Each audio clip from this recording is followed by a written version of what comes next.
Obrigado. Nós estamos de volta com o tema Saúde da Mulher. Obrigado por sua participação e obrigado por estar aqui com a gente no estúdio desde o início do programa. E eu me envolvi aqui tanto com o tema que esqueci de logo no início do programa saudar vocês. Obrigado. Vocês já estão vendo aí, são amigos de Jundiaí, em São Paulo, Belo Jardim, Pernambuco e Canoas, no Rio Grande do Sul. Quem está aqui na Canção Nova pela primeira vez?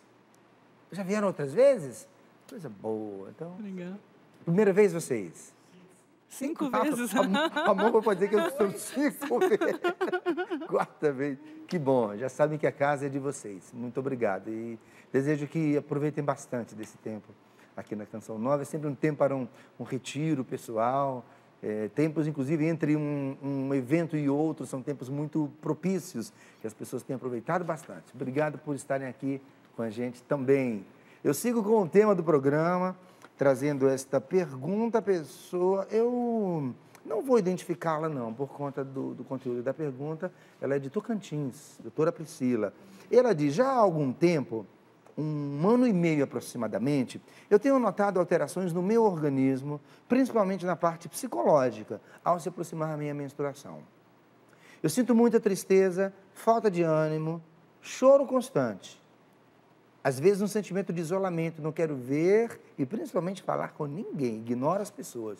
Fico agressiva, o que me disser tenho sempre uma resposta e, por sinal, duras. Depois que desce o fluxo sanguíneo, eu vou melhorando e fico normal. Entretanto, eu tenho percebido que nesse tempo, isso já tem atrapalhado a minha vida social, espiritual e profissional. Pergunto, é hora de tomar um medicamento, doutora Priscila? Do meu ponto de vista, é sim. Olha, minha querida, independente da sua idade,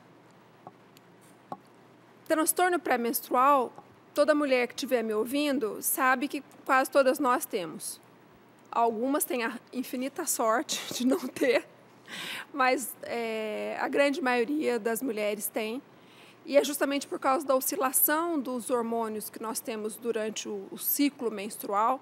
Nosso ciclo é dividido em 2 fases. A primeira fase logo depois que a gente menstrua, depois vem o período fértil da mulher, que a gente chama de período da ovulação, e depois vem o segundo período, que é justamente esse que vai anteceder a menstruação, que é o que a gente chama de período pré-menstrual.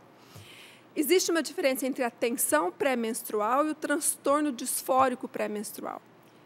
Em termos mais simples, tentando explicar de uma maneira mais simples, o divisor de águas para mim de um transtorno disfórico pré-menstrual e de uma TPM, só de uma tensão, é afetar a qualidade de vida.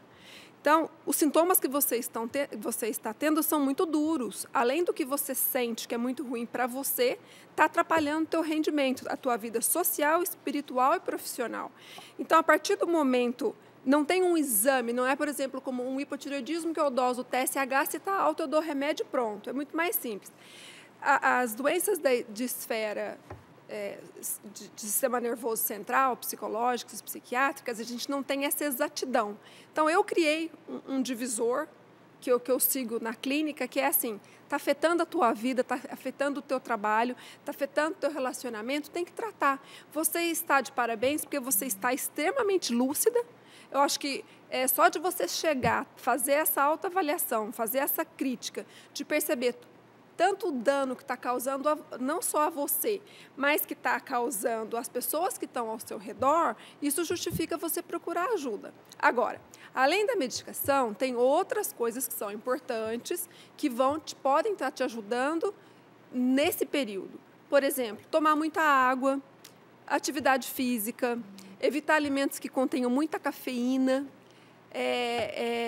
são coisas que vão te deixar menos irritada, vão te ajudar a desinchar, porque nesse período a gente costuma ter dor na mama, depois vem um período de cólica antes da menstruação. Mas o pior para você, o que eu senti, o foco seu mesmo, é a esfera psiquiátrica, é o transtorno disfórico. Então, por mais que você tente ter essas medidas de mudança de hábito que podem te ajudar, eu acredito que você vai precisar de medicação, sim. Você vai precisar de um parceiro do teu ginecologista que, na grande maioria das vezes, vai te encaminhar para um psiquiatra ou o próprio ginecologista que tiver bastante experiência em psicofármacos, ele mesmo vai estar apto a te prescrever, talvez, um antidepressivo. Obrigado, Eu gostaria doutora de falar alguma coisa. Pois não, doutora. Claro. Se está atrapalhando, concordo totalmente com a Priscila, está atrapalhando, precisa ser feito alguma coisa e talvez no primeiro momento, sem dúvida, uma medicação, qualquer coisa assim. Mas eu sinto falta de elementos nessa pergunta. Você é casada? Você usa algum método anticoncepcional? Você usa hormônio? Eu sinto necessidade também de saber da idade. Sim, é verdade que independente da idade, se está atrapalhando, a vida tem que tratar. Mas eu acho uma coisa que eu queria falar. Você disse como é que alguém teve infinita sorte, como é que você falou? Infinita, não sei o quê, de não ter transtorno pré-menstrual. De não ter transtorno pré-menstrual. Como eu sou de antigamente tinha mais gente com infinita sorte de não ter transtorno pré-menstrual. Ou seja, o ritmo de vida que a mulher leva hoje, a tensão, a exigência, a competitividade que ela tem que enfrentar na vida profissional, as coisas que ela tem que dar conta como mulher, se ela é solteira, tem que estar sempre linda, sempre arrumada, se ela é casada. E o significado da menstruação, eu insisto sempre no sentido e significado. Então, eu vejo uma necessidade de muito mais elementos aí, e seria muito bom que o ginecologista não tivesse só a experiência em prescrição de medicamentos, mas que não perdesse a visão de você ou da mulher como um todo. Porque nós somos pessoa, né? E pessoa na unidade física, psíquica, espiritual, com toda a nossa experiência de vida, né? E pode ser que você tome a medicação e não resolva, porque é todo um conjunto de coisas que precisaria ser vista, a vida como um conjunto. Por exemplo, se você é casada, pode ser que lá no seu inconsciente tenha um medo de ficar grávida, por exemplo. Ou um conflito entre ficar grávida ou não, enquanto não desce a menstruação. Enfim, existe uma série de outros problemas. Agora, sem dúvida, enquanto está atrapalhando, isso tem que ser cuidado, às vezes com medicamento, mas procura ver uma amplidão maior. Obrigado, doutora. Pergunta para a Elaine. A Yasmin tem 17 anos. Ela pergunta: tenho um medo muito grande da morte, de envelhecer, de adoecer. Tenho um nível de ansiedade muito avançado e tenho pensamentos ruins sobre essa questão de morte. Faço psicanálise, mas não vejo muita melhora. Gostaria de saber o que posso fazer quando bater o desespero e se esse medo, esses pensamentos são apenas uma fase que estou passando. Sim. Veja, quando você fala em medos, em toda a percepção que você tem de mundo, você me disse que você já está em psicanálise. O método que você hoje faz como terapia é extremamente rico, mas ele tem um tempo, né? Você vai ter um tempo aí de terapia para começar a entender uma série de coisas da tua vida. Entenda o seguinte também, né? Comece a perceber quão reais são esses medos. Geralmente, quando você vai na raiz, né, eles não têm uma ideia real, uma base real, né? Converse muito isso com o teu terapeuta. Né? Talvez você está colocando também, você já tem um comportamento ansioso e até pelo seu jeito, a tua necessidade vai ter de respostas rápidas. Vai fazer parte desse processo terapêutico o tempo de entender as coisas acontecendo e aplacar essa ansiedade que você tem vivido. Né? Hoje nós temos uma sociedade que nos impõe uma série de medos. Então, eu diria para você assim, se a gente for pensar em todas as possibilidades, talvez a gente não saia de casa. Isso que ela relata, às vezes, se é esse pensamento que está mais obsessivo, que está mais, né, voltado só para isso, é muito interessante que você discuta isso na relação terapêutica. Até para dizer, olha, isso está tão doído para mim que eu não consigo viver. E às vezes a pessoa não consegue mesmo, Ricardo. Então, Yasmin, eu não tiro nenhum ponto de razão, mas comece a se questionar o quanto esses pensamentos de fato são reais, né? Se o que te amedronta, porque você coloca muitas coisas, medo da vida, medo da morte, todos nós passamos por essa esse encontro com a morte de várias maneiras. Precisa ver como isso entrou na tua vida, né? Que histórico, né, com relação a perdas você teve, como elas foram, às vezes foram muito traumáticas, né, e isso traz marcas também para a pessoa. São questões que você pode estar discutindo, né? Mas o fato de você já saber que tem, né, tudo isso que te amedronta e conseguir colocar isso em prática é interessante. Discuta mais com o teu terapeuta, eu diria isso. E sim, perceba se você está conseguindo colocar tudo para ele também que te aflige, todas as questões, né? Em que momento de terapia que você está, porque se é muito recente, vocês ainda estão naquele momento de vínculo, né? Até para conseguir ter essa liberdade de colocar todos os pontos. E quando isso às vezes não acontece, você tem que às vezes buscar um outro profissional, buscar um outro tipo de orientação, entender também aonde você se baseia do ponto de vista espiritual, se também as práticas espirituais não te ajudam a lidar com esses medos, né? Então, tudo isso é um conjunto. Entenda também o conjunto da tua família. A gente tem muitos casos onde a pessoa que tem medo, às vezes, também traz esses medos do próprio pai e mãe, né? De toda aquela coisa amedrontada que se coloca. Então, esses aspectos entram bastante em questão nesse caso. Yasmin, que está nos acompanhando. Obrigado, querida. Pois não, Priscila? Senti muito forte no coração a vontade de falar. Pois não. Por mais que eu adore e seja apaixonada pela psicologia do modo geral, todas as formas de terapia, eu e a Elaine já nós nos conhecemos de longa data, tenho grandes amigos psiquiátricos, mas até porque nós estamos na Canção Nova, numa rede católica fundada pelo Monsenhor, que vem de Deus. Olha, minha amiga, se você não trabalhar a sua vida espiritual, esse medo não vai passar. A base desse medo é o abandono nas mãos de Deus. Porque se a gente não entender o espírito da vida do cristão e não conseguir entender a morte, esse medo não vai passar. Duas coisas me tocaram muito forte de falar para você. Primeiro, o medo de envelhecer que as mulheres estão tendo. Eu sou super vaidosa e o que tem para fazer para melhorar, eu sou a primeira, eu curto.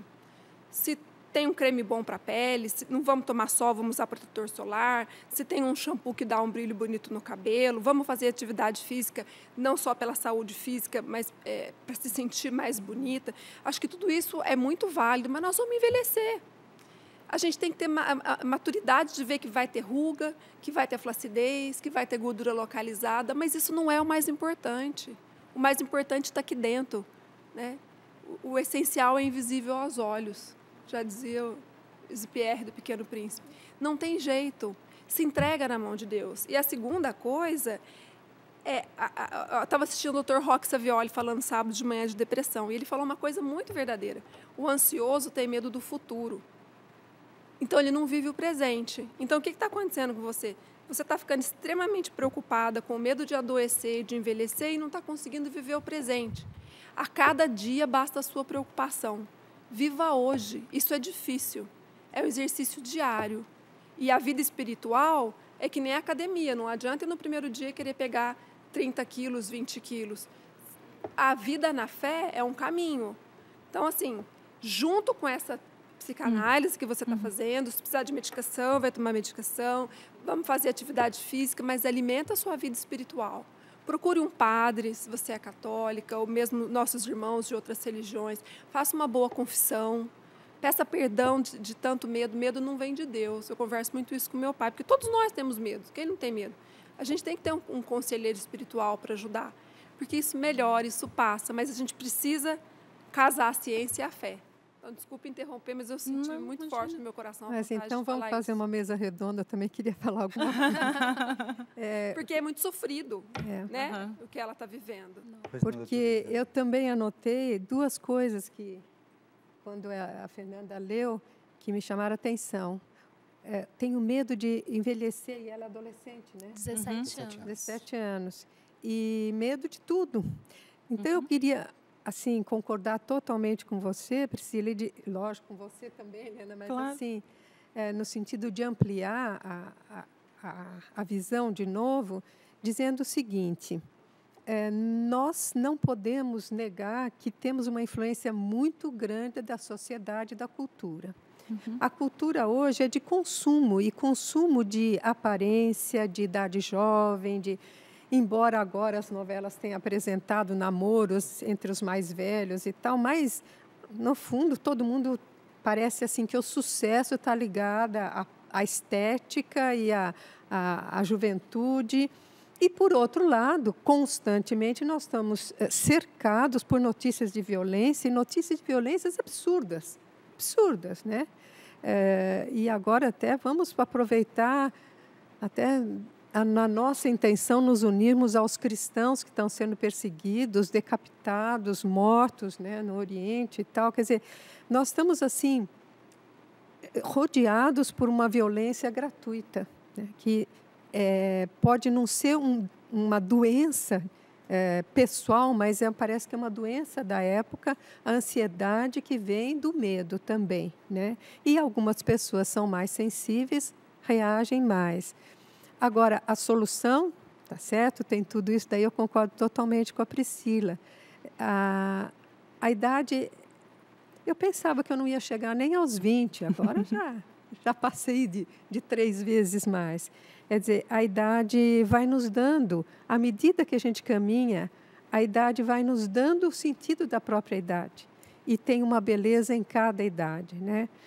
E não vamos ficar dependendo da opinião dos outros. Às vezes, o medo de ficar velha é medo de não viver o prazer, de não ter tempo de viver. Não é assim, não. E realmente, a medicação principal é a dimensão espiritual. Isso eu concordo totalmente. Obrigado.